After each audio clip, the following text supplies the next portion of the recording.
প্রিয় শিক্ষার্থীবৃন্দ, আশা করি তোমরা সবাই ভালো আছো।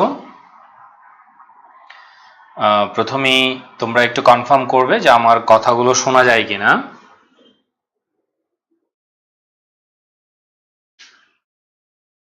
একটু কনফার্ম করবে যে আমার কথাগুলো শিক্ষার্থীবৃন্দ আমি একটু চেক করে নিলাম।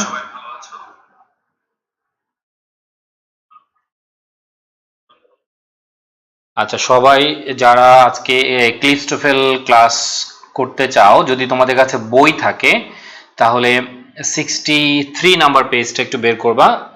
63 নাম্বার পেজ এটা একটু বের করবা।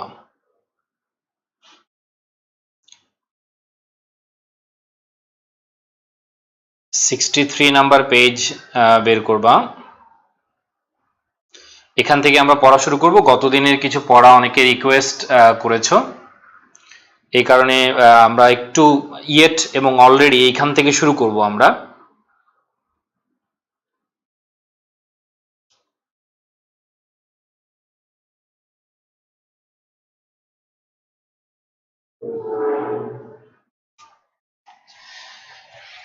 ওকে, আমরা ক্লাসে শুরু করতে চাচ্ছি। দেখো, শুরু করতে যাই। প্রথমেই দেখো, আজকে আমরা যে বিষয়টি আলোচনা করব, অনেকের মধ্যে ইয়েট এবং অলরেডি নিয়ে একটি সমস্যা আছে যে কখন কোন শব্দটি ব্যবহার করবে। অনেকে আবার আমাকে অনুরোধ করেছে ইনবক্সে যে আমরা কিভাবে এই দুটি শব্দ ব্যবহার করব। তো প্রথমেই যে বিষয়টি বলবো যে ইয়েট এবং অলরেডির মধ্যে অনেকগুলো ভাগ আছে।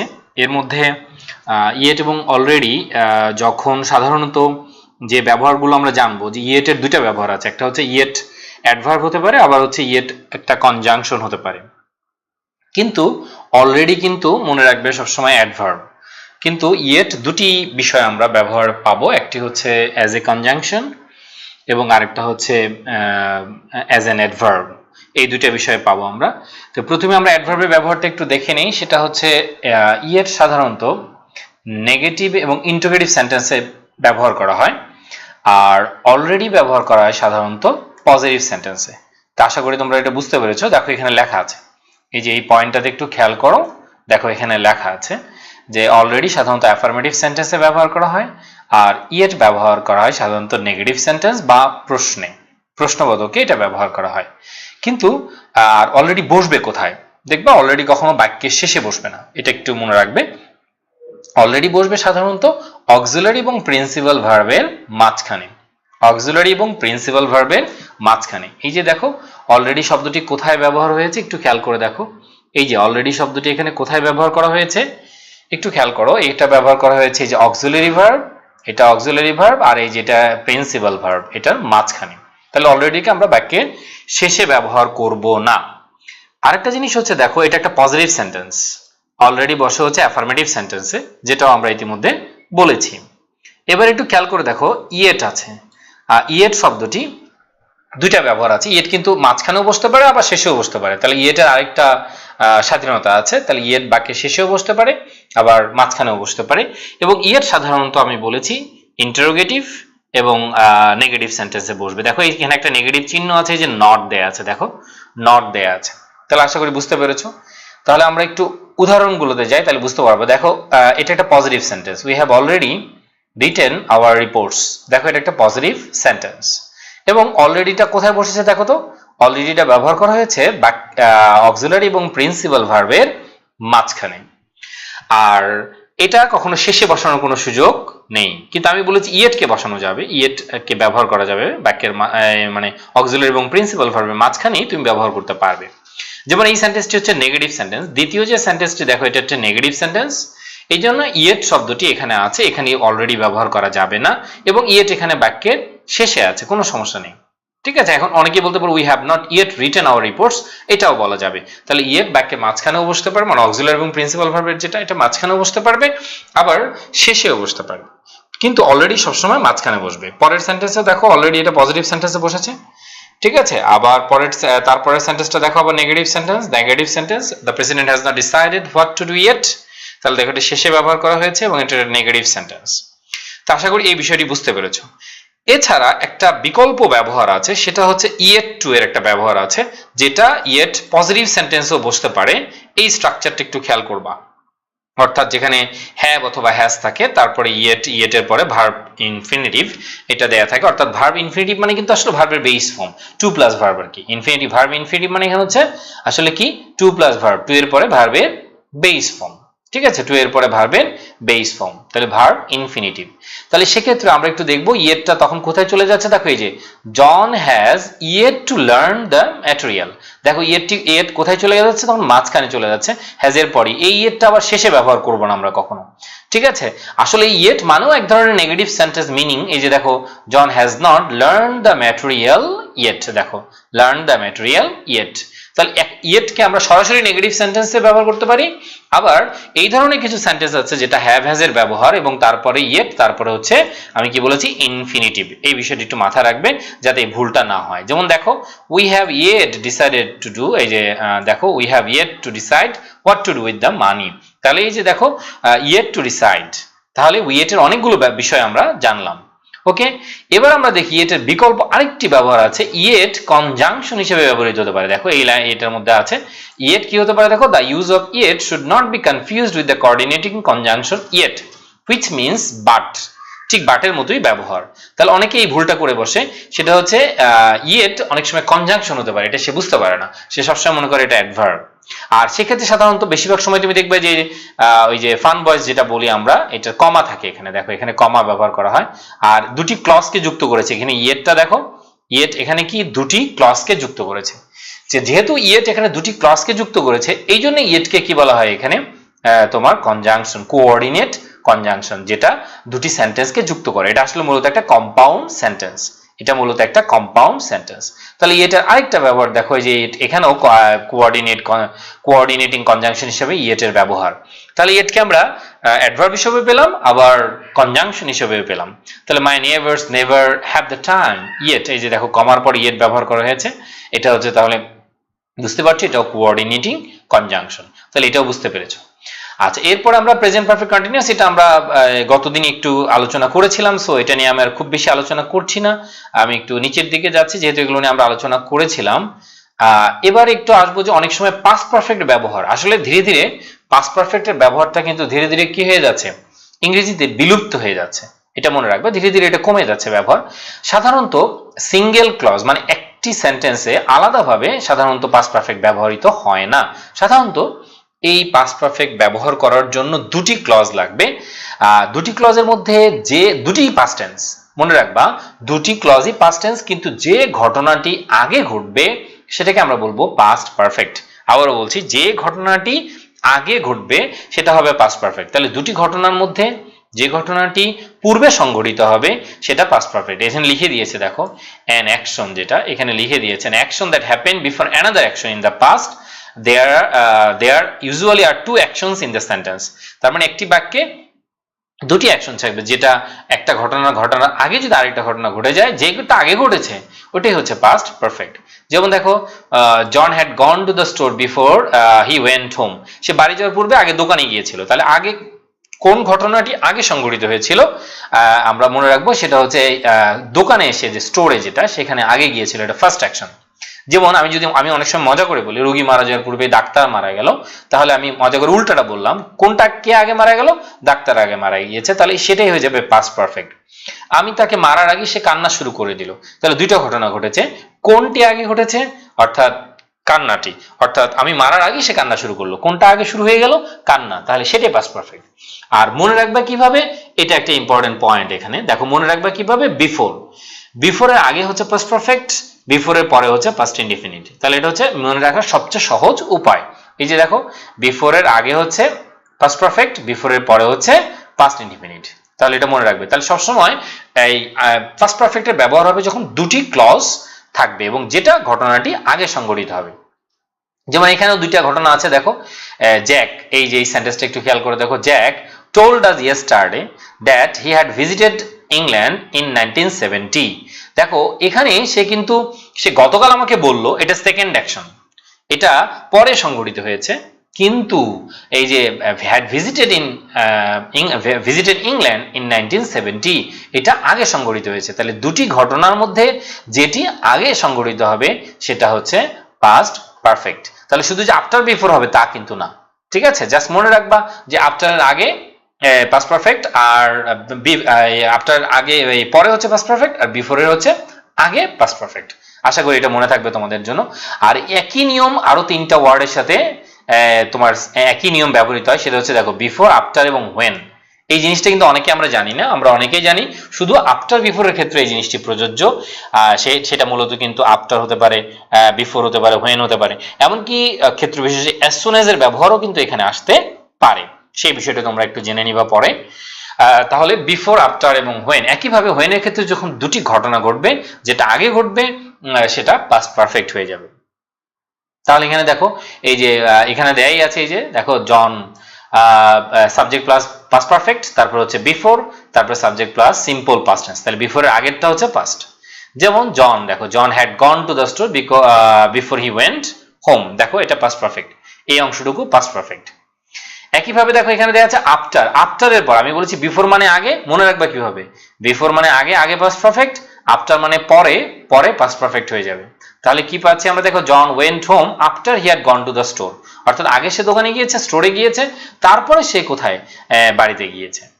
আর বিফোর যখন তোমার অনেক সময় বিফোর আগে আসবে তখন কমা ব্যবহার করতে হবে। সাবঅর্ডিনেট ক্লজ যদি বাক্যের শুরুতে বসে, এই যে দেখো সাবঅর্ডিনেট ক্লজ যদি কখনো বাক্যের শুরুতে বসে তাহলে অবশ্যই কমা ব্যবহার করতে হবে, এই বিষয়টা মনে রাখবে।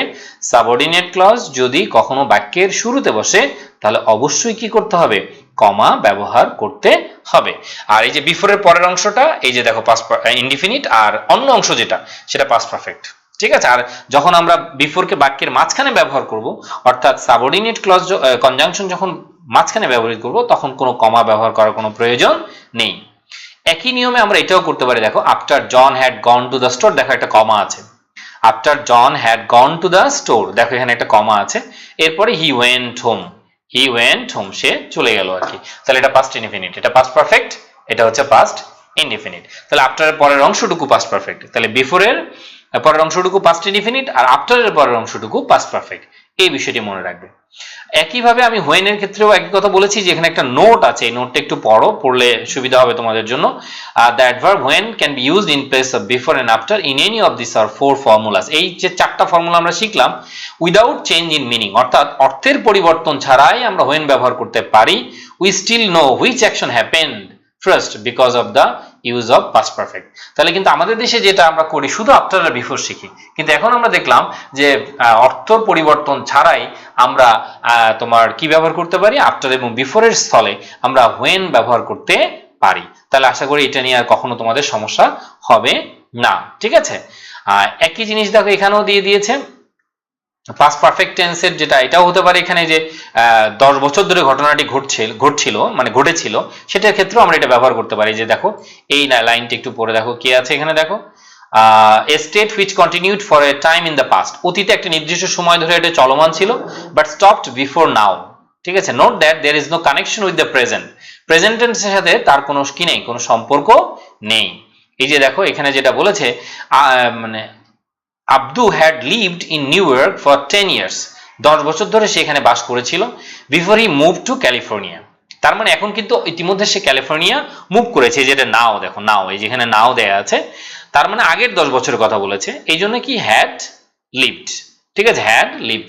তাহলে আমরা দেখতে পাচ্ছি অনেক সময় তোমার এই যে ফর এবং সিন্স এর ব্যবহার, যে ব্যবহারে আমাদের মাথায় রাখতে হবে যে প্রেজেন্ট পারফেক্ট কন্টিনিউয়াস টেন্স হতে পারে, আবার এটা প্রেজেন্ট পারফেক্ট টেন্স হতে পারে। সাধারণত বেশিরভাগ সময় স্ট্যাটিক ভার্ব যেগুলো, সেগুলোর ক্ষেত্রে সাধারণত প্রেজেন্ট পারফেক্টেও আমরা সিন্স এবং ফর কি করতে পারি, ব্যবহার করতে পারি। আর এটা খুবই সহজ, এটা আমি খুব বেশি যাচ্ছি না। এই যে দেখো চলমান, এটা চলমান বুঝালে এটা পাস্ট পারফেক্ট, অতীতে একটা নির্দিষ্ট সময় ধরে। মনে রাখবা যে কোনো পারফেক্ট কন্টিনিউয়াসে অবশ্যই টাইম থাকে, যে কোনো পারফেক্ট কন্টিনিউয়াসে মনে রাখবা অবশ্যই কি থাকবে, টাইম থাকে, এটা মনে রাখবে। তাহলে এই যে হ্যাড বিন, তারপরে ভার্বের সাথে আইএনজি দেখো।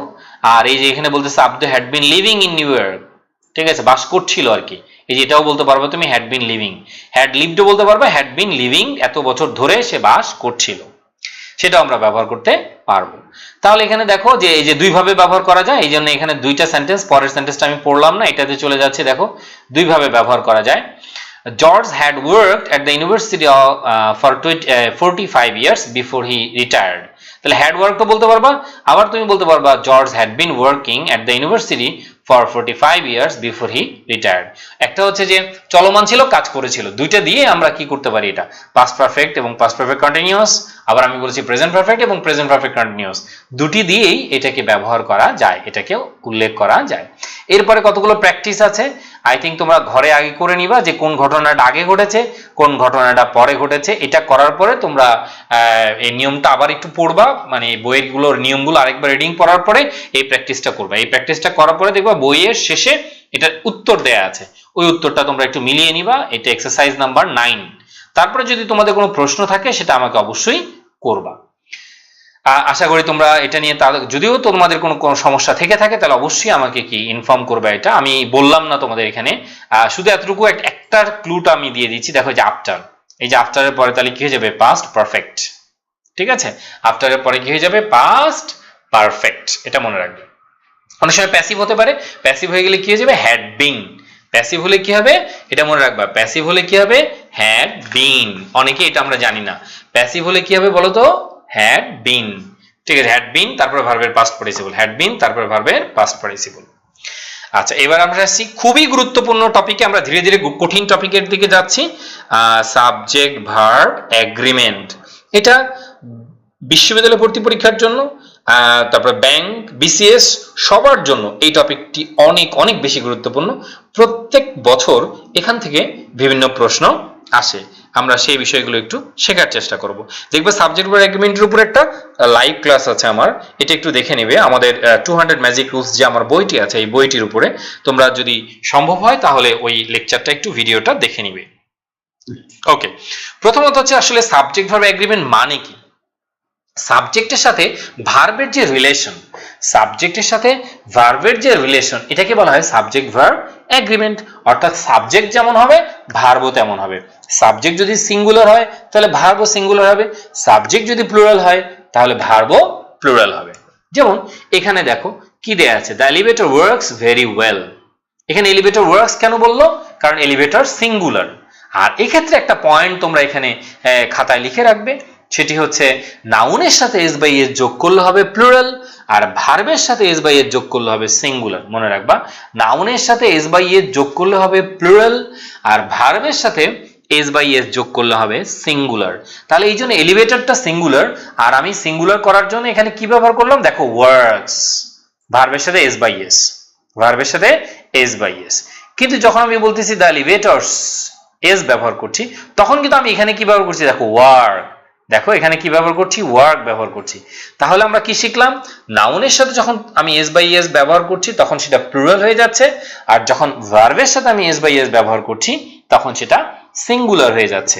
তাহলে মনে রাখবা, ইংলিশে 4টি সিঙ্গুলার ভার্ব আছে, যাদের খাতা কলম আছে একটু লিখে নিবে।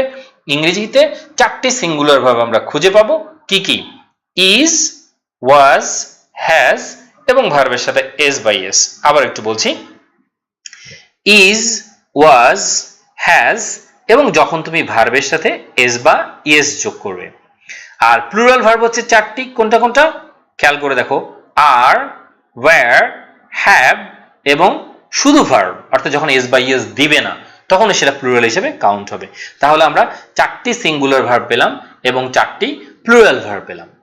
তো প্রথমেই আমরা সেন্টেন্সে যাব যে মূলত সাবজেক্ট ভার্ব এগ্রিমেন্টের ক্ষেত্রে সাবজেক্টটা কিভাবে বের করতে হয়, যেখানে কোনো গ্রামারের কোনো নিয়ম নেই, কিন্তু আমাকে সাবজেক্ট খুঁজে বের করতে হবে।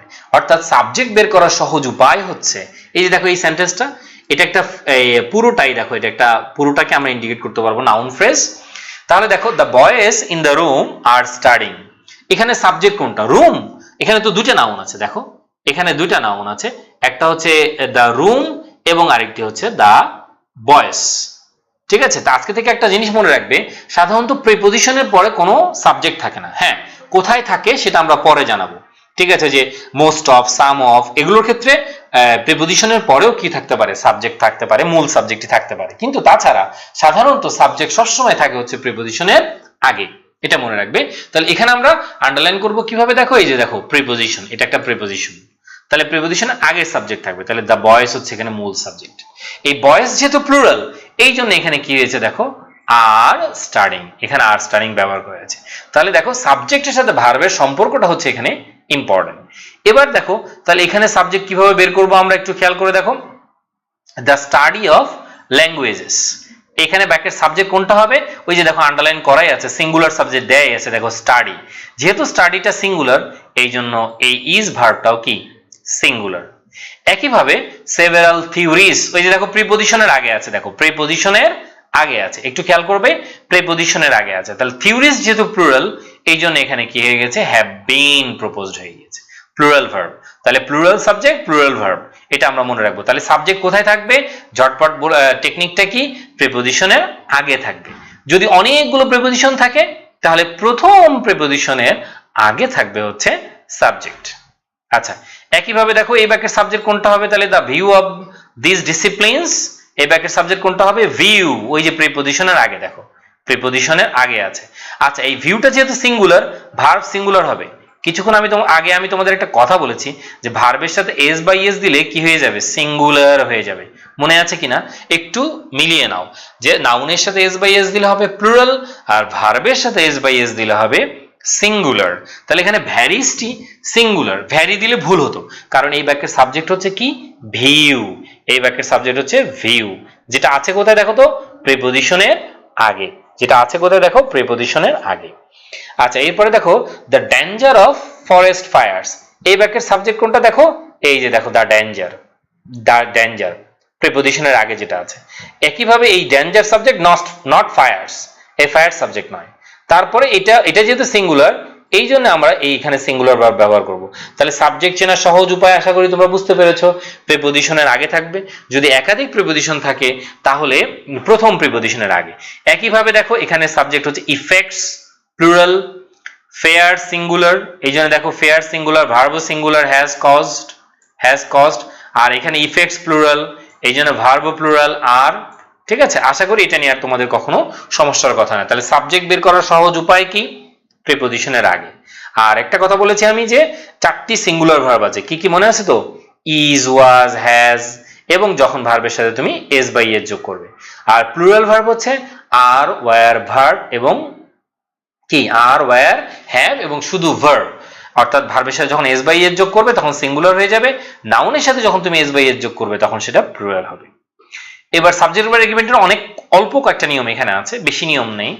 আচ্ছা, এবার আমরা দেখবো হচ্ছে টুগেদার উইথ, অ্যালং উইথ, আরো অনেক শব্দ আছে, together with, along with, accompanied by, as well as, ঠিক আছে, এরকম যত শব্দ আছে, অ্যান্ড নট হতে পারে, together with, along with, accompanied with হতে পারে, ঠিক আছে, নো লেস দেন হতে পারে, এরকম অনেক শব্দ আছে। এমনকি অনেক সময় এখানে পার্টিসিপল প্রিপজিশনও এই জায়গায় ব্যবহৃত হতে পারে, ভার্ব প্লাস আইএনজিও আসতে পারে এখানে।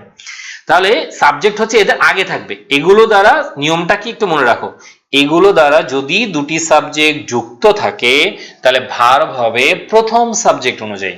আবারও বলছি, এগুলো দ্বারা যদি দুটি সাবজেক্ট যুক্ত থাকে তাহলে ভার্ব হবে প্রথম সাবজেক্ট অনুযায়ী। লিখে নিতে পারো খাতায় অথবা বইয়ের ভিতরে, যাদের কাছে বই আছে বইতে লিখে নিতে পারো। এগুলো দ্বারা যদি দুটি সাবজেক্ট যুক্ত থাকে তাহলে ভার্ব হবে কি, প্রথম সাবজেক্ট অনুযায়ী। যেমন এখানে দেখো দ্য অ্যাক্ট্রেস, এই যে এই সেন্টেন্সটা পুরোটা একটু পড়ে দেখো, এই সেন্টেন্সটা অনেক বড় একটা সেন্টেন্স, কিন্তু দেখো the actress along with her manager and some friends, এই যে কমা কমা দিয়েছে, আসলে অ্যালং উইথ এর আগে কি আছে দেখো, অ্যাক্ট্রেস, এই যে অ্যাক্ট্রেস এটাই সাবজেক্ট। যেহেতু এটা একজন অ্যাক্ট্রেসের কথা বলা হচ্ছে সিঙ্গুলার, এই জন্য ভার্বটা কি হয়ে যাবে, দেখো ভার্বটাও সিঙ্গুলার হয়ে যাবে। তাহলে যেহেতু সাবজেক্ট সিঙ্গুলার এর জন্য ভার্বও কি হয়ে যাবে, সিঙ্গুলার। তাহলে সাবজেক্ট বের করার সহজ উপায় কোথায় থাকবে, এইগুলোর আগে দেওয়া থাকবে, অ্যালং উইথ, এই শব্দগুলো আবার একটু দেখে নাও। আরো কিছু শব্দ আমি বলছি, অ্যান্ড নট হতে পারে, ঠিক আছে, অ্যাকম্পানিড উইথ হতে পারে, এরকম আরো যে শব্দগুলো আছে সেই শব্দগুলোর আগেরটা অনুযায়ী ভার্ব হবে। এই যে দেখো আরেকটা এক্সাম্পল আছে এখানে, মিস্টার রবিন্স, এই যে দেখো একজনের নাম mister Robins, accompanied by his wife, S দেখে এখানে প্লুরাল মনে করার কোনো সুযোগ নেই, একজনের নাম, accompanied by his wife and children, আর এখানে ইজ দিয়েছে। কেন ইজ দিল দেখো তো, কেন ইজ দিল, কারণ এটা একজনের নাম, এটা সিঙ্গুলার, এই জন্য ভার্বটাও কি হয়ে গেছে দেখো, ইজ, এই ভার্বটাও কি হয়ে গেছে, সিঙ্গুলার ভার্ব হয়ে গিয়েছে। কিন্তু মনে রাখবে এই নিয়মটি, এন্ড দ্বারা যদি দুটি সাবজেক্ট যুক্ত থাকে তাহলে ভার্ব প্লুরাল হবে। তাহলে এই বিষয়টি মনে রাখবে, অ্যান্ড দ্বারা যদি দুটি সাবজেক্ট যুক্ত থাকে তাহলে কিন্তু ভার্ব আবার প্লুরাল হয়ে যাবে আর কি। ঠিক আছে, Karim and Rahim are present, he and I are present, Karim and Rahim are present. তাহলে অ্যান্ড দ্বারা যখন দুটি সাবজেক্ট যুক্ত থাকবে তখন ভার্বটা অবশ্যই কি হয়ে যাবে, প্লুরাল হয়ে যাবে। তাহলে দেখো এখানে আর ব্যবহার করা হয়েছে কারণ এখানে দুইজন আছে, যে দেখো the actress and her manager, দুইজন আলাদা দেখো। তাহলে এই জন্য এখানে কি দিব আমরা, আর। এই যে দেখো প্লুরাল ভার্ব আমরা কি দিচ্ছি, আর ব্যবহার করছি, এখানে দেখো আর ব্যবহার করছি। তাহলে অ্যান্ড দ্বারা যখন দুটি সাবজেক্ট যুক্ত থাকবে তখন ভার্বটা সবসময় কি হয়ে যাবে, প্লুরাল হয়ে যাবে। এরপরে আজকেই এই ক্লাস শেষে তোমরা এই এক্সারসাইজটা করে নিবে। আমি তোমাদের টেকনিকটা শিখিয়ে দিচ্ছি। এই যে দেখো অ্যালং উইথ আছে, তাহলে অ্যালং উইথ থাকলে সাবজেক্ট কোনটা হবে, আমরা জানি প্রথম সাবজেক্ট অনুযায়ী ভার্ব হবে। তাহলে এখানে মূল সাবজেক্ট হচ্ছে জন, জন যেহেতু সিঙ্গুলার তাহলে এখানে ভার্ব হবে হচ্ছে ইজ। এই যে এখানে ইজ ভার্বটা এখানে অ্যান্সার হয়ে যাবে। একইভাবে দেখো the picture of the soldier, এই বাক্যের সাবজেক্ট হচ্ছে প্রিপোজিশনের আগেরটা, তার মানে হচ্ছে দ্য পিকচার। এই যে দ্য পিকচার হচ্ছে সাবজেক্ট, দ্য পিকচার যেহেতু সিঙ্গুলার এই জন্য তাহলে আমরা জানি ভার্বের সাথে এস বাই এস দিলে এটা সিঙ্গুলার হয়ে যাবে, তাহলে হয়ে যাবে ব্রিংস, তখন অ্যান্সার হয়ে যাবে কি, ব্রিংস। তাহলে এখানে মূল সাবজেক্ট হচ্ছে পিকচার। তাহলে এই এক্সারসাইজটা এখনই করে ফেলবা, ঠিক আছে, এই ক্লাস শেষ করার পরেই এক্সারসাইজটা নিজে নিজে করবা, করার পরে নিজে অ্যান্সারগুলো মিলিয়ে দেখবা। এবার আমরা আরেকটা পয়েন্টে যাচ্ছি। দেখো এই যে এই শব্দগুলো সব সময় সিঙ্গুলার, এই পয়েন্টটা একটু মনে রাখবা। তোমরা এখানে অবশ্যই ভাবে লেখা নেই, বাট একটা টেকনিক লিখে নিতে পারো এখানে, যে তিনটি ওয়ার্ড সবসময় সিঙ্গুলার হয়ে যায়। সাম, তোমার এগুলো মনে না রেখে মনে রাখবা হচ্ছে বডি, ওয়ান এবং থিং, এই তিনটা শব্দ মনে রাখবে। এখানে থিংটা নাই, তোমরা একটু যোগ করে নিতে পারো, এটা মনে রাখবা আর কি। কি কি আমি বলেছি বলতো, বডি, ওয়ান এবং থিং, বডি, ওয়ান এবং থিং, এরা সবসময় সিঙ্গুলার। তাহলে বডি, ওয়ান এবং থিং সবসময় সিঙ্গুলার। তাহলে somebody, someone, something, nobody, no one, nothing, everybody, anyone, anything, ঠিক আছে। তাহলে এগুলো সব সিঙ্গুলার, সামবডি, এগুলো সব সিঙ্গুলার। মনে রাখবে এগুলোর সাথে ভার্ব সবসময় সিঙ্গুলার হয়ে যাবে। তাহলে আমরা শর্টকাট টেকনিক মনে রাখবো কি, one body thing, one body এবং থিং, এগুলো সবসময় কি হয়ে যাবে, সিঙ্গুলার হয়ে যাবে আর কি। ওকে, তাহলে এটা শর্টকাট টেকনিক আশা করি তোমাদের মনে থাকবে, ওয়ান বডি থিং এই শব্দটা। তাহলে somebody, someone, something, nobody, no one, nothing, এগুলো সব সিঙ্গুলার। আশা করি কখনো আর ভুল হবে না। দেন এরপরে আসি আমরা, দেখো এই যে এভরিবডি, এভরিওয়ান, এগুলো সিঙ্গুলার। আর এখানে আরো কিছু পয়েন্ট আছে, এভরির পরে সবসময় সিঙ্গুলার নাউন হবে। এই ভুলটাও অনেকে করে ফেলি আমরা, এভরি স্টুডেন্টস বলে ফেলি। তাহলে এটা কিন্তু লেখা যাবে না, এভরি স্টুডেন্টস। কি লিখতে হবে বলতো, এভরি স্টুডেন্ট, এভরি স্টুডেন্ট। তাহলে এভরির সাথে কখনো প্লুরাল নাউন হবে না, তাহলে সিঙ্গুলার নাউন হবে এবং সিঙ্গুলার ভার্ব হবে। একইভাবে ইচ এর পরেও, ইচ এন্ড এভরি, এটার পরে কি সিঙ্গুলার ভার্ব হবে, সিঙ্গুলার নাউন হবে এবং সিঙ্গুলার ভার্ব হবে। বুঝতেই পেরেছো? তাহলে আর এভরিবডি, এভরিওয়ান, এভরিথিং, এগুলো সিঙ্গুলার। আমি আগেই বলেছি, এভরি মানেই সব সিঙ্গুলার। আর আইদার এবং নিদারের ক্ষেত্রে দেখো যে তোমাদের একটা এখানে মার্ক করে দিয়েছে, এই মার্কটা কেন করলো, ঠিক আছে, এটা একটু মনে রাখবা। এখানে ইদার আর neither are singular if they are not used with or nor, এটা একটা মনে রাখবা। যদি আইদার আর নিদার এগুলো যদি তোমার অর আর নরের সাথে ব্যবহৃত না হয় তাহলে এগুলো সবসময় সিঙ্গুলার। এটা একটা টেকনিক মনে রাখার টেকনিক। তাহলে যদি অর আর নরের সাথে না হয় তাহলে সিঙ্গুলার, অর আর নরের সাথে থাকলে কি হবে এটা আমরা একটু পরেই পাবো, ঠিক আছে, কিন্তু বাকি সবসময় কি সিঙ্গুলার, এটা মনে রাখবে। তাহলে আমরা একটু যাই, দেখো এখানে কিছু এক্সারসাইজ আছে। দেখো এভরিবডি, এভরিবডি আমরা জানি সিঙ্গুলার, এই জন্য দেখো এই যে ভার্ব হ্যাজটা এখানে সিঙ্গুলার। একইভাবে সামথিং সিঙ্গুলার, এই জন্য কি হবে দেখো ওয়াজ, ওয়াজটা সিঙ্গুলার, সামথিং সিঙ্গুলার, ওয়াজ সিঙ্গুলার। কিন্তু দেখো এখানে আইদার অফ, এটার পরে কিন্তু দেখো, এটার পরে কিন্তু আইদারের সাথে কিন্তু অর নেই। দেখো এখানে আইদারের সাথে কিন্তু অর নেই, অর ব্যবহার করা হয়নি। দেখো এখানে আইদারের সাথে কোনো অর ব্যবহার করা হয়নি, খেয়াল করে দেখো এখানে আইদারের সাথে কোনো অর ব্যবহার করা হয়নি, এই বিষয়টা মনে রাখবা। তাহলে কিন্তু এখানে একটা টেকনিক তোমরা মনে রাখবা, একটু তোমরা লিখে নিতে পারো, one of, each of, either of, neither of, এদের পরে নাউন প্রোনাউনটা প্লুরাল হবে, ভার্বটা সিঙ্গুলার হবে।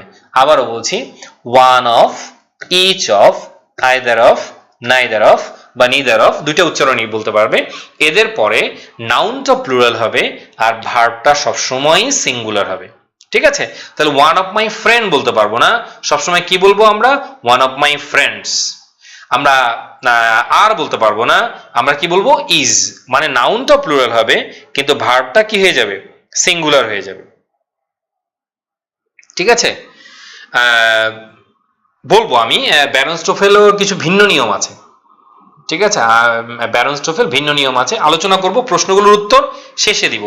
ঠিক আছে, তোমাদের যে প্রশ্নের উত্তরগুলো তোমরা এখানে অনেকে প্রশ্ন করেছো, আমি শেষে উত্তর দিব আর কি। ঠিক আছে, আশা করি বুঝতে পারছো, তাহলে শেষে উত্তর দিব।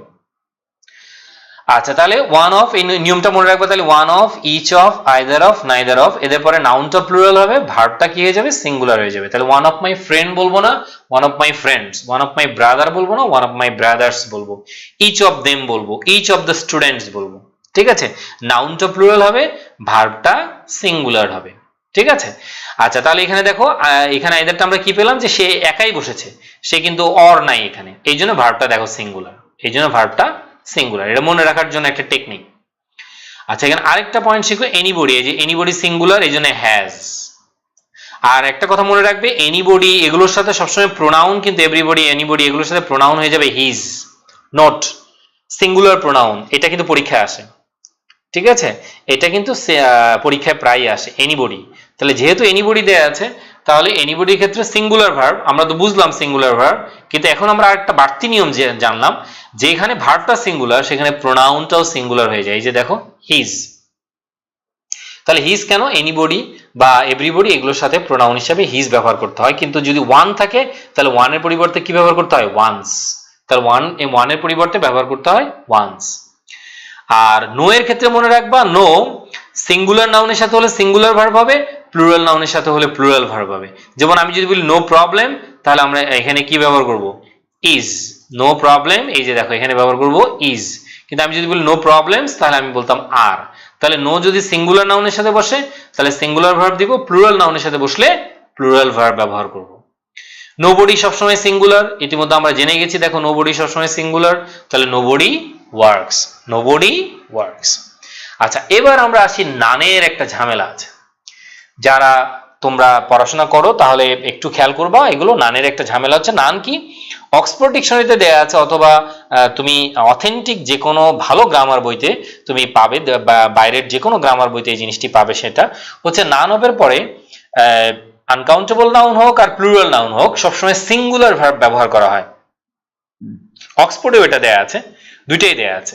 কিন্তু মনে রাখবে, যুগের পরিবর্তনে, ঠিক আছে, সাধারণত নান অফের পরে যদি প্লুরাল নাউন দেই তাহলে প্লুরাল ভার্ব হবে, আর নান অফের পরে যদি আনকাউন্টেবল নাউন দেই তাহলে সিঙ্গুলার ভার্ব হবে। সাধারণত আমেরিকানরা এই জিনিসটা প্রচুর ব্যবহার করে এটা। ঠিক আছে, আর ব্রিটিশদের বা আগের যে গ্রামার বইগুলোতে সবগুলোতেই নান অফের পরে যাই থাকুক না কেন ভার্বটা সিঙ্গুলার। তবে হ্যাঁ, ওখানে নোট দেয়া আছে প্লুরাল ভার্ব ভুল নয়, তাহলে আমরা দুইটাই দিতে পারি। ঠিক আছে, কিন্তু আমরা আলাদাভাবে আজকে যে নিয়মটা শিখবো সেটাই পরীক্ষায় অ্যাপ্লাই করার চেষ্টা করব, কারণ বেশিরভাগ পরীক্ষায় এখান থেকে প্রশ্ন করা হয়। কিন্তু আমরা জানার জন্য জানবো, জ্ঞান অর্জনের জন্য জানবো যে নান অফ অথেন্টিক্যালি, লিঙ্গুইস্টিক্যালি সবসময় সিঙ্গুলার হওয়া উচিত বা সিঙ্গুলার ভার্ব ব্যবহার করা উচিত। কিন্তু অক্সফোর্ডে যেটা আছে, নান অফ দ্য স্টুডেন্টস, ইজও দেয়া আছে, আরও দেয়া আছে, ইজ অবলিক আর দেয়া আছে, তাহলে ইজটা আগে দেয়া আছে, তার মানে এটাকে ফর্মাল বলা হয়। ফর্মাল ল্যাঙ্গুয়েজে কিন্তু দেখবা ইজের ব্যবহারটা বেশি। কিন্তু আমি বলেছি যে আমেরিকান ল্যাঙ্গুয়েজে আবার তোমরা যে জিনিসটি পাবা, এই বইটি ক্লিপস, আমি আগেই বলেছি ক্লিপস হচ্ছে আমেরিকান। এই যে দেখো, নান অফের পরে যখন নন কাউন্ট নাউন বা আনকাউন্টেবল নাউন, তখন দেখো সিঙ্গুলার ভার্ব ব্যবহার করেছে। এখানে দেখো সিঙ্গুলার ভার্ব ব্যবহার করেছে। একইভাবে না, যে none of the counterfeit money has been found, এই যে দেখো এটা কাউন্টারফিট, এটা আনকাউন্টেবল নাউন, এই জন্য এটা সিঙ্গুলার হয়ে গিয়েছে। দেখো কাউন্টারফিট মানি, এই যে দা কাউন্টারফিট মানি, মানিটা আনকাউন্টেবল নাউন, এই জন্য এখানে কি হয়ে গেছে, হ্যাজ, এই ভার্বটি সিঙ্গুলার হয়ে গিয়েছে। একইভাবে দেখো নান অফ দ্য স্টুডেন্টস, যখন আমি বলতেছি নাম অফ দ্য স্টুডেন্টস, এই যে স্টুডেন্টস বলেছি, তখন কিন্তু হ্যাভ ব্যবহার করা হচ্ছে। অর্থাৎ নান অফের পরে প্লুরাল নাউন এবং প্লুরাল ভার্ব, আনকাউন্টেবল নাউন হলে সিঙ্গুলার ভার্ব। ওকে, প্রশ্ন আমি বলেছি, প্রশ্ন উত্তরগুলো সবগুলোই শেষে দিব আর কি। ঠিক আছে, আচ্ছা, আর নো এর সাথে আমি দুটাই বলেছি, দেখো এই যে দেখো নো, ঠিক আছে, এটা নো, এটা খেয়াল করে দেখো, নো এটা কখনো এটা ব্যবহার করতে পারবে না। তাহলে নো এর পরে কি হবে, দেখো singular noun, singular verb, no এর পরে সিঙ্গুলার নাউন সিঙ্গুলার ভার্ব। আবার দেখো নো এর পরে প্লুরাল নাউন প্লুরাল ভার্ব। তাহলে no example is relevant to this case. No example, দেখো নো এক্সাম্পল বলেছে, কিন্তু পরেরটাতে কি বলেছে দেখো নো এক্সাম্পলস। তাহলে একটাতে বলেছে নো এক্সাম্পল, কিন্তু আরেকটাতে বললো নো এক্সাম্পলস, তাহলে আর বললো, এখানে আর ব্যবহার করলো, আর এখানে নো এক্সাম্পলের ক্ষেত্রে কি ব্যবহার করলো, ইজ ব্যবহার করলো। ঠিক আছে, আশা করি তাহলে এই বিষয়টি বুঝতে পেরেছো। এবার আইদার নিদার যদি অর নট দিয়ে যুক্ত থাকে তাহলে নিয়মটা কি হবে, ঠিক আছে, মনে রাখবে অর নট দিয়ে যুক্ত থাকে তাহলে নিকটবর্তী সাবজেক্ট অনুযায়ী ভার্ব হবে। তাহলে ইদার অর নিদার নর এগুলোর ক্ষেত্রে মনে রাখবে নিকটবর্তী সাবজেক্ট অনুযায়ী ভার্ব হবে। নিকটবর্তী সাবজেক্ট কোনটা, যেমন এখানে দেখো আইদার এর পরে একটা নাউন আছে, নর এর পরে আরেকটা নাউন, এই যে এই নাউনটা দেখো, এই নাউনটা এইটা অনুযায়ী ভার্ব হবে। তাহলে এখানে প্লুরাল ভার্ব, এই যে প্লুরাল নাউন এই জন্য কি ব্যবহার করেছে, প্লুরাল ভার্ব। ঠিক আছে, এই যে দেখো এখানে নাইদার জন নর হিজ ফ্রেন্ডস, নাইদার জন নর হিজ ফ্রেন্ডস, তাহলে এখানে সাবজেক্ট কোনটা দেখো, ফ্রেন্ডস, এখানে মূল সাবজেক্ট হচ্ছে ফ্রেন্ডস। এই ফ্রেন্ডস অনুযায়ী তোমার কি হয়ে যাবে, প্লুরাল ভার্ব ব্যবহার করতে হবে। এই যে দেখো প্লুরাল ভার্ব ব্যবহার করছে, আর গোয়িং ব্যবহার করছি আমরা। একইভাবে এরপরে আরেকটা এক্সাম্পল খেয়াল করে দেখো, either John or his friends, এই ফ্রেন্ডস এর এখানে খেয়াল করে দেখো, তাহলে সেখানেও কি আছে দেখো, ফ্রেন্ডস এর কারণে এখানে কি ব্যবহার করা হলো, আর ব্যবহার করলো, আর গোয়িং ব্যবহার করা হলো। আর এগুলো যদি সিঙ্গুলার নাউন হয় পরে, এই যে দেখো আইদার, এই নিয়মটা আবার খেয়াল করে দেখো, যদি সিঙ্গুলার নাউন হয় পরবর্তীটা, এই যে পরেরটা সিঙ্গুলার নাউন হয়, তাহলে আমরা সিঙ্গুলার ভার্ব ব্যবহার করব। সিঙ্গুলার নাউন হলে আমরা সিঙ্গুলার ভার্ব ব্যবহার করব। যেমন নাইদার জন নর বিল, তাহলে এই বাক্যের সাবজেক্ট কোনটা দেখো, বিল, এই যে দেখো বিল, সিঙ্গুলার নাউন এই জন্য ইজ গোয়িং, এটা সিঙ্গুলার ভার্ব। ঠিক আছে, একইভাবে দেখো আইদার জন অর বিল, তাহলে জন এবং বিল, আবারও বিল পরে, তাহলে ইজ গোয়িং, এই জন্য ইজ গোয়িং এটা। ঠিক আছে, এবার আরো এক্সাম্পল আছে, তোমরা এগুলো দেখে নিবা, আমি কয়েকটা দেখাচ্ছি। এই যে দেখো নাইদার জন নর জেইন, জেইন সাবজেক্ট, এই যে দেখো জেইন, এই বাক্যের সাবজেক্ট কোনটা, এই যে দেখো জেইন, জেইন এই জন্য ইজ ব্যবহার করলো হলো। একইভাবে হার ফ্রেন্ডস, এই যে দেখো হার ফ্রেন্ডস আছে, এই জন্য কি ব্যবহার করা হলো দেখো, আর, এই জন্য কি ব্যবহার করা হলো দেখো, আর ব্যবহার করা হলো। একইভাবে অর দিয়েও যদি দুটি সাবজেক্ট যুক্ত থাকে, আরেকটা নিয়ম শিখে নাও এটার মধ্যে, অর দিয়ে, তাহলে আইদার অর নিদার নর নট অনলি বাট অলসো এবং অর, এই চারটা জিনিস মনে রাখবা, ইদার অর নিদার নর নট অনলি বাট অলসো, এগুলো দ্বারা যদি দুটি সাবজেক্ট যুক্ত থাকে তাহলে ভার্ব হবে নিকটবর্তী সাবজেক্ট অনুযায়ী। তাহলে এগুলো দ্বারা যদি দুটি সাবজেক্ট যুক্ত থাকে তাহলে ভার্ব হবে নিকটবর্তী সাবজেক্ট অনুযায়ী। তাহলে এই যে এখানে অরের পরে কে আছে দেখো, জর্জ, এখানে অরের পরে দেয়া আছে জর্জ, এই কারণে আমরা ইজ ব্যবহার করলাম, ইজ ব্রিঙ্গিং দ্য কার। তাহলে একইভাবে দেখো neither the boys not the Carman, এই যে একজনের নাম সিঙ্গুলার। একইভাবে দেখো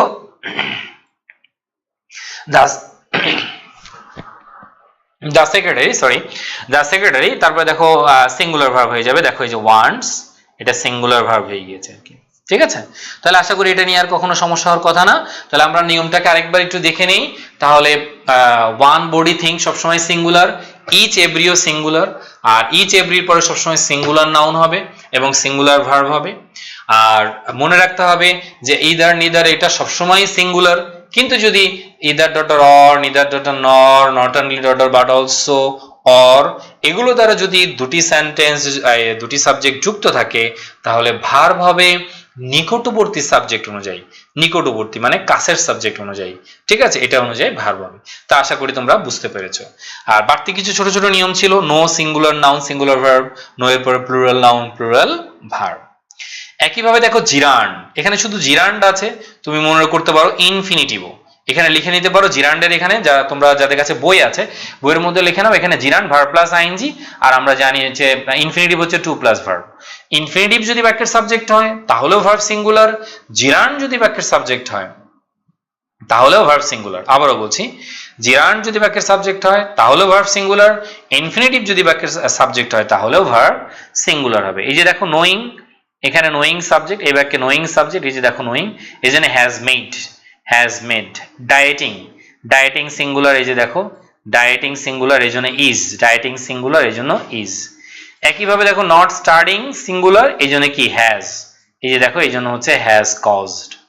একইভাবে ওয়াশিং সিঙ্গুলার, এই জন্য ভার্বটা সিঙ্গুলার হয়ে গেছে, দেখো ইজ রিকমান্ডেড, এটা সিঙ্গুলার, ঠিক আছে। একইভাবে দেখো বিং কর্ডিয়াল, এটা সিঙ্গুলার, এই জন্য আমরা এই ভার্বটাও কি দিয়ে দিই, দেখো singular is. Writing many letters, এখানে কিন্তু মেনি লেটার সাবজেক্ট না, সাবজেক্ট হচ্ছে রাইটিং, মেনি লেটার্স হচ্ছে রাইটিং এর অবজেক্ট, মেনি লেটার্স হচ্ছে রাইটিং এর অবজেক্ট, তাহলে এটা কি হয়ে যাবে, সবসময় ম্যাক্স হয়ে যাবে, সিঙ্গুলার হয়ে যাবে। ওকে, এবার আসি আমরা কালেকটিভ নাউনে কিছু ঝামেলা আছে, এটা একটু পড়তে হবে, শব্দগুলো আগে খেয়াল করে নাও, এগুলো কালেকটিভ নাউন। কালেকটিভ নাউনের ক্ষেত্রে একটু ঝামেলা আছে, এটা একটু মনে রাখতে হবে।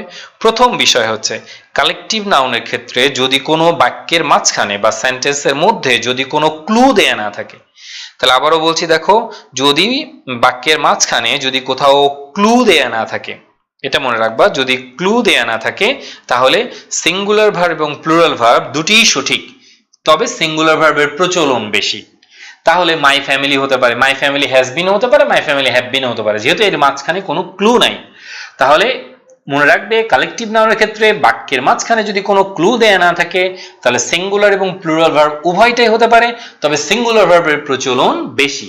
তবে হ্যাঁ, খেলাধুলায় প্লুরাল ভার্বের প্রচলন বেশি, যেমন India have one the toss, India have one the game, হতে পারে Bangladesh have one the game, অথবা তোমার অন্যান্য দেশ Australia have one the match, ঠিক আছে, Australia have one the match. কেন?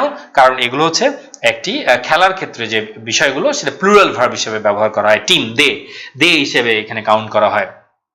আচ্ছা, তাহলে এই পয়েন্টটা মনে রাখবে। আর যদি বাক্যের মাঝখানে ক্লু দেয়া থাকে, যদি সিঙ্গুলার ক্লু দেয়া থাকে তাহলে সিঙ্গুলার ভার্ব হবে, যদি প্লুরাল ক্লু দেয়া থাকে তাহলে প্লুরাল ভার্ব হবে, এটা মনে রাখবা।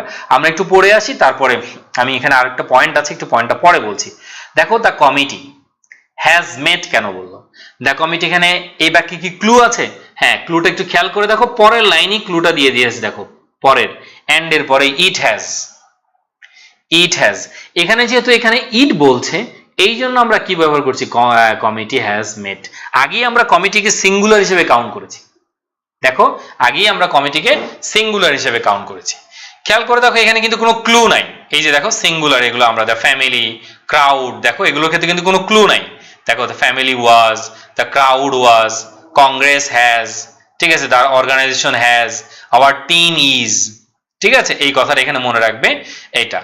আর এখানে একটা জিনিস আছে তোমার, এটা মনে রাখবে, সেটা হচ্ছে এই মেজরিটি শব্দটা, শুধু যদি মেজরিটি থাকে, এই মেজরিটি শব্দটা একটু খেয়াল করবা, majority can be singular or plural. If it is alone, alone মানে যদি একাকী ব্যবহৃত হয় তাহলে ইট ইজ অলওয়েজ সিঙ্গুলার। যদি মেজরিটি শব্দটি একাকী ব্যবহৃত হয় তাহলে সবসময় সিঙ্গুলার, কিন্তু এটা যদি কোনো নাউনকে মডিফাই করে, ঠিক আছে, ফলোড বাই প্লুরাল নাউন, তাহলে এটা প্লুরাল হবে। যেমন এখানে দেখো প্রথম লাইনটাতে মেজরিটি শুধু একাই ব্যবহৃত হয়েছে, প্রথম লাইনটাতে দেখো মেজরিটি শব্দটি একাই ব্যবহৃত হয়েছে, এখানে আর কিছু নেই, এই কারণে মেজরিটি এখানে সবসময় সিঙ্গুলার হবে। এই জন্য আমরা কি ব্যবহার করব, দেখো এই যে বিলিভস, সিঙ্গুলার ব্যবহার করব, ঠিক আছে। কিন্তু যখন আমি বলতেছি মেজরিটি অফ দ্য স্টুডেন্টস, তখন কিন্তু এটা প্লুরাল হয়ে গেছে, এই যে দেখো প্লুরাল ভার্ব, তাই না? এই যে দেখো এটা আমরা ব্যবহার করছি, বিলিভ ব্যবহার করছি, হ্যাঁ বিলিভ ব্যবহার করছি, কারণ এখানে স্টুডেন্ট দ্বারা, এই যে দেখো পরে কি আছে, প্লুরাল নাউন আছে স্টুডেন্টস, ঠিক আছে, পরে দেখো প্লুরাল নাউন আছে স্টুডেন্টস। তাহলে মেজরিটি যদি একা ব্যবহৃত হয় তাহলে সবসময় সিঙ্গুলার, ঠিক আছে। আর মেজরিটি যদি কি প্লুরাল নাউন হয়, তারা মডিফাইড হয়, তাহলে অবশ্যই সেখানে কি করতে হবে, প্লুরাল তোমার ভার্ব ব্যবহার করতে হবে। তাহলে নিয়মটা কি শিখলা? কালেকটিভ নাউনের ক্ষেত্রে সিঙ্গুলার এবং প্লুরাল দুটি ভার্বই হতে পারে, সিঙ্গুলারের প্রচলন বেশি, কিন্তু যদি ক্লু দেয়া থাকে তাহলে প্লুরাল হবে, যদি সিঙ্গুলার ক্লু দেয়া থাকে তাহলে সিঙ্গুলার হবে, প্লুরাল ক্লু দেয়া থাকলে প্লুরাল হয়ে যাবে আর কি, এটা মনে রাখবে।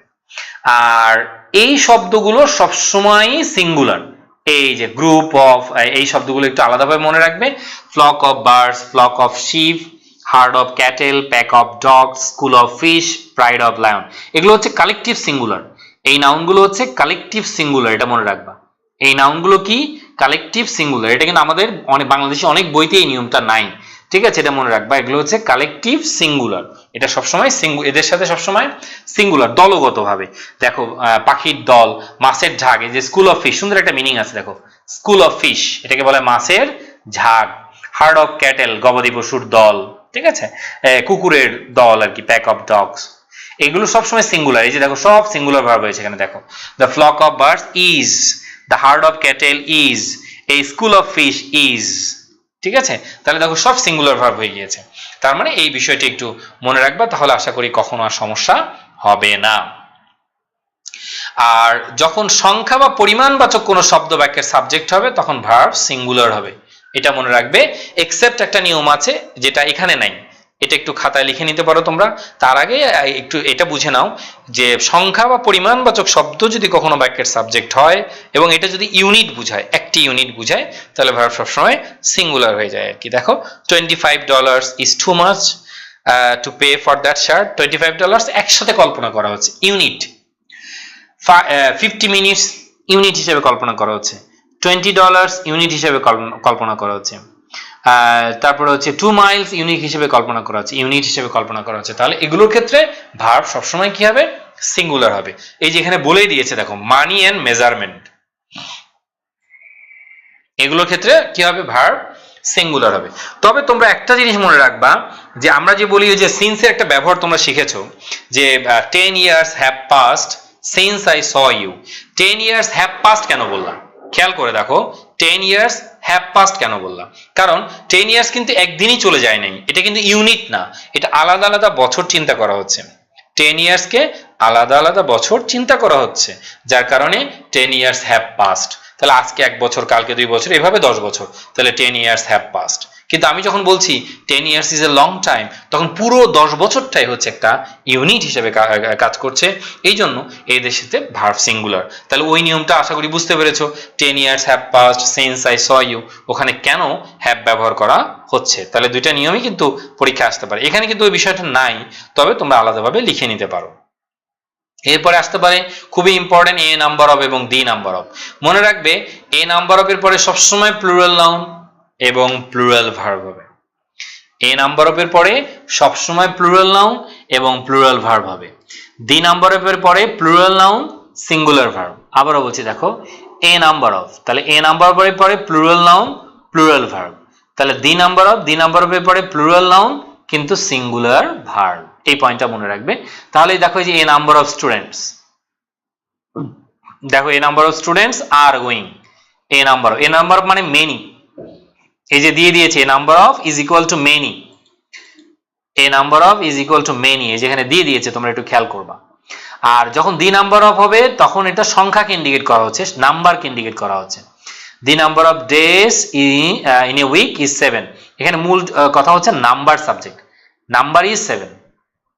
তাহলে দি নাম্বার অফ এর পরে নাউনটা প্লুরাল কিন্তু ভার্বটা সিঙ্গুলার, এই যে ডেজটা প্লুরাল, নাউনটা প্লুরাল কিন্তু ভার্বটা সিঙ্গুলার। আর এ নাম্বার অফ এর ক্ষেত্রে কি শিখলাম? নাউনটা প্লুরাল এবং ভার্বও প্লুরাল, নাউনও প্লুরাল, ভার্বও প্লুরাল। ওকে, আর 5-7 মিনিট ওয়েট করো, আশা করি শেষ হয়ে যাবে। একটু খেয়াল করে দেখো, a number of subject verb agreement দিয়ে আজকে আমরা শেষ করব। এ নাম্বার অফ অ্যাপ্লিকেন্টস, এই যে দেখো have already been interviewed, A number of applicants, তাহলে অ্যাপ্লিকেন্টস বলার কারণে আমরা হ্যাভ বলছি। দি নাম্বার অফ রেসিডেন্টস, তাহলে আমরা এখানে কিন্তু দুইটা নিয়ম আছে, ভেরি ইম্পর্টেন্ট। এই লাইনটা খুবই গুরুত্বপূর্ণ, পরীক্ষা আসতে পারে। দেখো এখানে দুইটা নিয়ম আছে। এই যে এখানে দেখো হুয়ের পরে এখানে হ্যাভ হলো কেন, এখানে হুয়ের পরে হ্যাভ হলো কেন, অনেকেই নিয়মটা বুঝে না। সেটা হচ্ছে হু হচ্ছে রিলেটিভ প্রোনাউন, রিলেটিভ প্রোনাউনের আগে যেটা থাকবে, এই যে রিলেটিভ প্রোনাউন, হুয়ের রিলেটিভ প্রোনাউনের আগে যেটা থাকবে সেটাই হচ্ছে আসল সাবজেক্ট। এই যে দেখো রেসিডেন্টস, এই রেসিডেন্টস হচ্ছে আসল সাবজেক্ট। যেহেতু এই রেসিডেন্টস প্লুরাল, এই জন্য এখানে ভার্বটা হচ্ছে প্লুরাল। তাহলে রেসিডেন্টস যেহেতু প্লুরাল, এই জন্য ভার্বটা কি হয়ে যাচ্ছে? এই ভার্বটা হচ্ছে প্লুরাল। কিন্তু মনে রাখবে তুমি এখান থেকে এই হু থেকে তুমি যদি এই পর্যন্ত বাদ দিয়ে দাও, এই যে হু থেকে শুরু করে মেটার পর্যন্ত, এই পর্যন্ত তুমি বাদ দিয়ে দাও, তাহলে মূল সেন্টেন্স পেয়ে যাবা। তাহলে এই সেন্টেন্সের মূল সেন্টেন্স কোনটা? The number of residents is quite small. তাহলে এই দি নাম্বার অফ এর পরে নাউনটা প্লুরাল, ভার্বটা হচ্ছে ইজ, এটা কিন্তু ঠিক আছে। তাহলে এখানে দুটি নিয়মকে এক জায়গায় করা হয়েছে। এখানে এই হুয়ের কারণে রেসিডেন্টস হওয়ার কারণে হুয়ের পরের ভার্বটা হ্যাভ, আর হু থেকে মেটার পর্যন্ত বাড়তি একটি সেন্টেন্স ক্লজ সাবঅর্ডিনেট, এটা আমরা বাদ দিলে মূল সেন্টেন্স পেয়ে যাব, the number of residents is quite small. তাহলে মূল ভার্ব হচ্ছে এখানে ইজ। তাহলে এখানে দুটি নিয়মকে করা হয়েছে, কারণ রিলেটিভ প্রোনাউনের ক্ষেত্রে আগের নাউন সাবজেক্ট অনুযায়ী ভার্ব হয়। যেমন ইট ইজ আই, আমরা বলি who am, it is he who is, it is they who are, ঠিক আছে, ইট ইজ দে হু আর, অনেকভাবে এটা ব্যবহার করা হয়। আচ্ছা, এরপরে দেখো যদি কোনো প্রশ্ন থাকে তোমরা এখন প্রশ্নগুলো করতে পারো, আমি আর খুব বেশিক্ষণ লাগবে না, শেষ প্রায়। এগুলো হচ্ছে জোড়া নাউন বলা হয়, এই নাউনগুলো সবগুলোই প্লুরাল, এগুলো কখনো সিঙ্গুলার হয় না। জোড়া নাউনগুলো আগে জেনে নিবা। জোড়া মানে দুইটা থাকে, জোড়া মানে সবসময় দুইটা থাকে, যেমন সিজার্স, শর্টস, প্যান্টস, এগুলো। কেচি কয়টা থাকে? দুইটা থাকে, ঠিক আছে। তারপরে চশমা কয়টা থাকে? আই গ্লাসেস, আই গ্লাসেস কয়টা থাকে? আই গ্লাসেস, চশমা দুইটা থাকে। তাহলে এগুলো ট্রাউজার্স, পা দুইটা, তাহলে সবগুলোই সবসময় প্লুরাল হয়ে যাবে, সবসময় কি হয়ে যাবে? প্লুরাল হয়ে যাবে আর কি। তাহলে এরা যখন সাবজেক্ট হবে তখন ভার্ব কি হয়ে যাবে? প্লুরাল হবে। কিন্তু একটা নোট মনে রাখবা, এই যে দেখো দ্য প্যান্টস আর বলেছি, the pants are in the drawer. কিন্তু একটা জিনিস মনে রাখবা, যদি জোড়া নাউনের আগে পেয়ার অফ থাকে, এই যে পেয়ার অফ আছে দেখো এখানে, জোড়া নাউনের আগে যদি পেয়ার অফ থাকে তাহলে ভার্ব সিঙ্গুলার হয়ে যাবে। তাহলে আমি কি বলবো? সিজার্স আর, কিন্তু যখনই বলবো এই পেয়ার অফ সিজার্স তখন ইজ বলবো। তাহলে প্যান্টস আর, কিন্তু পেয়ার অফ প্যান্টস বলবো তখন ইজ। তাহলে মনে রাখবে আজকে থেকে পেয়ার অফ থাকলেই কালেক্ট, তোমার জোড়া নাউনের আগে যদি পেয়ার অফ থাকে, কাপল নাউন বলে এগুলোকে, দুইটা থাকে কাপল নাউন বলি মজা করে, তাহলে এগুলোর ক্ষেত্রে মনে রাখবো সবসময় প্লুরাল ভার্ব হবে, কিন্তু এদের আগে যদি পেয়ার অফ থাকে তাহলে ভার্ব সিঙ্গুলার হয়ে যাবে। যেমন দ্য পিলার্স, ঠিক আছে, ওয়্যার, ওয়্যার। আবার দেখো কিন্তু যদি পেয়ার অফ বলি, পেয়ার অফ পিলার্স বলি, ঠিক আছে, পিলার্স আর কি, এটা উচ্চারণটা হচ্ছে এরকম। এটা বুঝতে পারছো যে আমরা যেটা বলি আর কি, কি বলে, ইলেকট্রিশিয়ানদের কাছে থাকে, ঠিক আছে, তোমরা বুঝতে পারছো যে যেটা তার কাটে, যেটা এটা। দেন দিস সিজার্স, এই যে দেখো সিজার্স, এই জন্য প্লুরাল হয়ে গেল আর, কিন্তু দিস পেয়ার অফ সিজার্স, তখন এটা কি হয়ে গেল? ইজ, তখন এটা কি হয়ে যাবে? ইজ। তাহলে আমাদের এই সাবজেক্টের উপরে ডিপেন্ড করছে যে এটা আসলে কি জিনিস।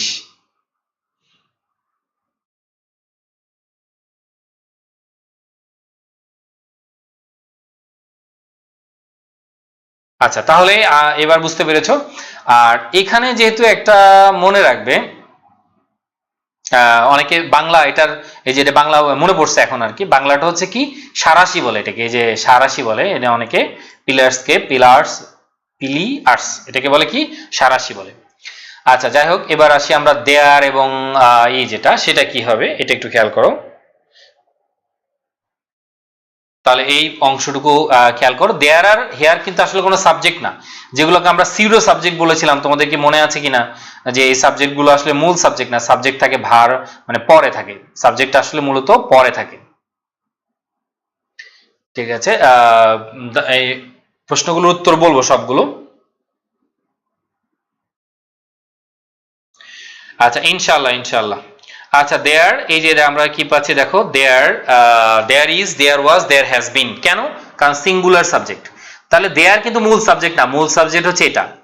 দেয়ারের পরে সিঙ্গুলার সাবজেক্ট থাকলে দেয়ারের পরে সিঙ্গুলার ভার্ব হবে, মানে ভার্বের পরে সাবজেক্টটা থাকবে। এই যে দেখো এখানে ভার্বের পরে সাবজেক্ট, এই যে ভার্বের পরে প্লুরাল সাবজেক্ট, এই জন্য প্লুরাল ভার্ব আর, ওয়্যার এবং হ্যাভ বিন। তার মানে দেয়ার আসলে বলবে না, ঠিক আছে, দেয়ার। আচ্ছা, ক্লু মানে কি বুঝো নাই মনে হয় কি। আচ্ছা, প্রশ্নের উত্তরগুলো দিব, তাহলে একটু ওয়েট করো, আমি দিব, কিছুক্ষণের মধ্যে দিব। আচ্ছা, এবার একটু খেয়াল করে দেখো, তাহলে এখানে কোনটা সাবজেক্ট একটু খেয়াল করো। দেয়ার, সবগুলো প্রশ্নের উত্তর দিব তোমরা যেগুলো প্রশ্ন করেছো। দেয়ার ইজ স্ট্রম, কেন স্ট্রম? এ স্ট্রম আছে, এই যে দেখো এটাই সাবজেক্ট, এ স্ট্রম সাবজেক্ট, এই জন্য আমরা কি ব্যবহার করব? ইজ ব্যবহার করব, ঠিক আছে। এ নাম্বার অফ টেলিফোন কলস, এই জন্য কি হিসেবে দেখো হ্যাভ বিন, এই যে দেখো হ্যাভ বিন, ঠিক আছে, হ্যাভ বিন। তারপরে দেখো অ্যান অ্যাক্সিডেন্ট, এই জন্য কি দিব আমরা? ওয়াজ ব্যবহার করবো, এই যে দেখো ওয়াজ। টু মেনি পিপল, এই যে দেখো টু মেনি পিপল প্লুরাল, তার এখানে কি দিব? ওয়্যার। তার মানে উল্টা, দেয়ারের কোনো ভূমিকা নাই এখানে, তাহলে সাবজেক্ট থাকে ভার্বের পরে, এখানে দেয়ারের কোনো ভূমিকা নেই, সাবজেক্ট থাকে দেয়ারের পরে, যেমন অ্যান ইনক্রিজ সিঙ্গুলার, এই জন্য হ্যাজ বিন।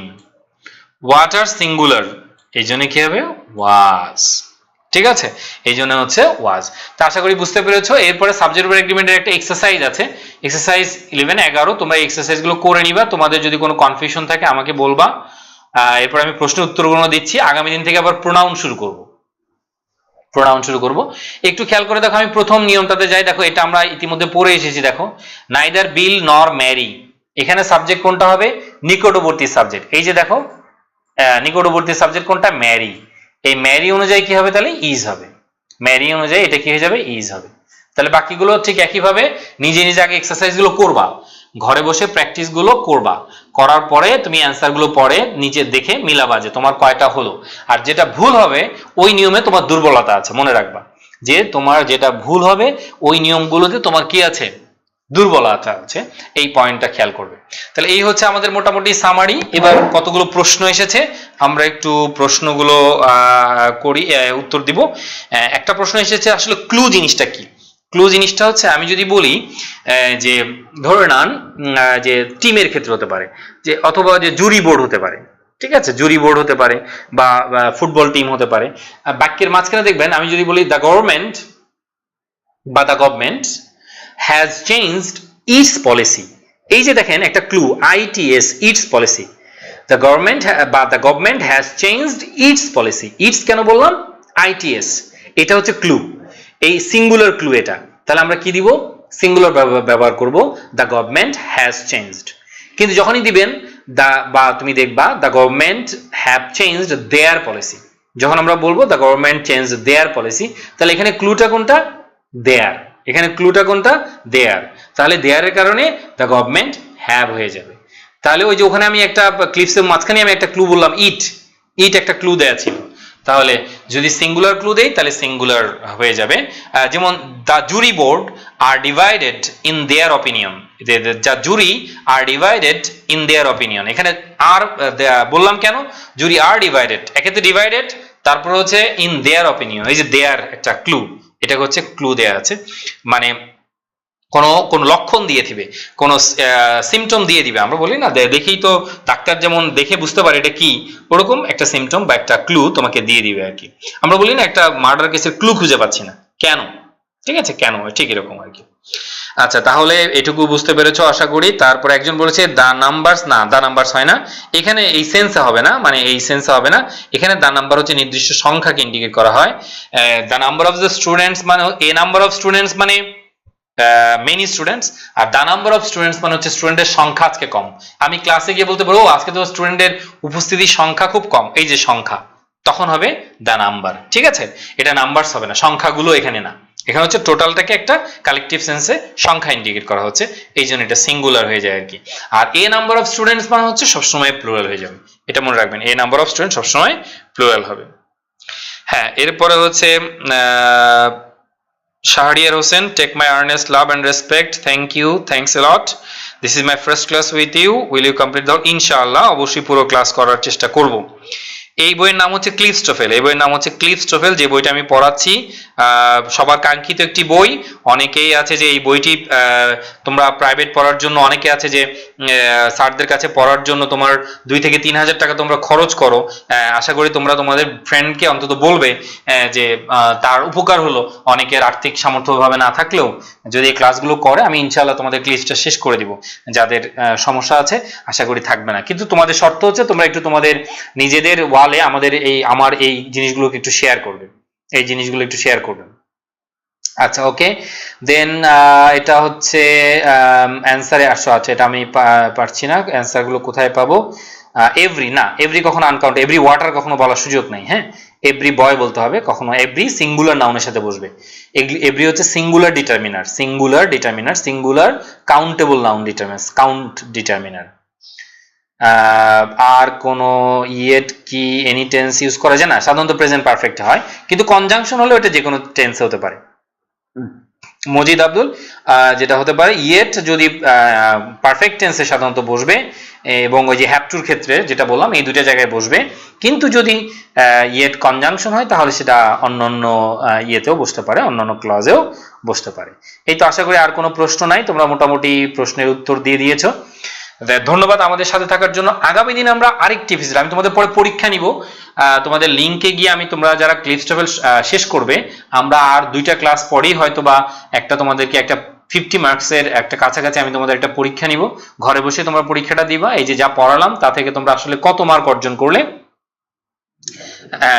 হ্যাঁ, এই যে লিঙ্কগুলো আমি যে ক্লাসগুলো নিচ্ছি তার লিঙ্কগুলো একটু তোমাদের আইডিতে শেয়ার করবা, ঠিক আছে? তাহলে আরো স্টুডেন্টরা জানতে পারবে বা বন্ধুদেরকে ইনভাইট করবে আর কি।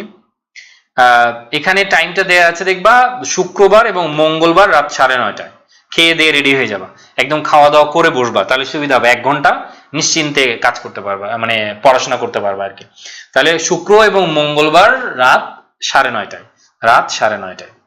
আর তোমরা আমার ওই বইটা নিতে পারো যে 200 magic rules of English grammar.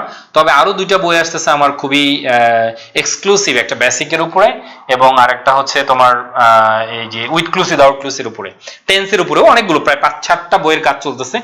আশা করি খুব ভালো কিছু বই আবার তোমরা পাবে, আমার গল্পে কবিতায় প্রিপোজিশন ওই বইটার মতোই, ঠিক আছে? ওই বইটার মতোই পেয়ে যাবে। আগামী দিন থেকে আমরা পড়া শুরু করব হচ্ছে প্রোনাউন। প্রোনাউনে অনেকের অনেক সমস্যা থাকে, সেটা নিয়ে আলোচনা করব। তাহলে আগামী দিনের ক্লাসটা আমরা শুরু করব হচ্ছে প্রোনাউন থেকে, ঠিক আছে? প্রোনাউন থেকে। আর তোমাদের আর কি কোনো প্রশ্ন আছে? অমিত দেবনাথ, বুঝতে পেরেছো কখন ক্লাস? শুক্রবার আর আগামী মঙ্গলবারে, আগামী মঙ্গলবার 9:30টায়, আগামী মঙ্গলবার 9:30টায়। আচ্ছা, তাহলে আমরা এখানে প্রোনাউন থেকে শুরু করবো আগামী দিন ক্লাসটি। কারো কোনো কনফিউশন বা কোনো কিছু নিয়ে আজকের যে নিয়মগুলো আমরা পড়লাম বা সাবজেক্ট ভার্ব এগ্রিমেন্ট নিয়েও যদি তোমাদের কোনো জানার থাকে, কোনো প্রশ্ন থাকে, তাহলে করতে পারো অবশ্যই।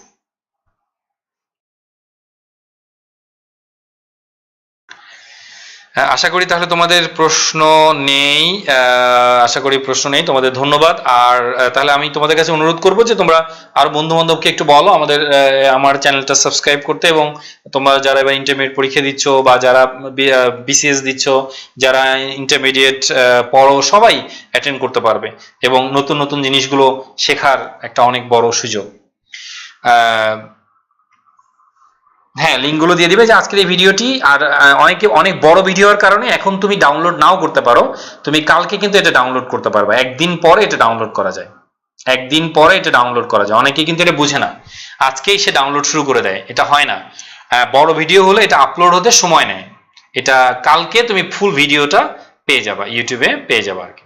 তো তোমাদের সবাইকে ধন্যবাদ আমার সাথে থাকার জন্য। আগামী মঙ্গলবার প্রোনাউনের পার্ট থেকে আমরা শুরু করব, এই অংশটা নিয়ে তোমাদের নতুন কিছু তথ্য দিব প্রোনাউন সম্পর্কে, যেটা ক্লিপস টু ফেলেও নেই, এরকম কিছু তথ্য দিব এবং তখন তোমাদের সাথে আবার নতুন করে কথা হবে। সেই পর্যন্ত তোমরা ভালো থাকো, সুস্থ থাকো।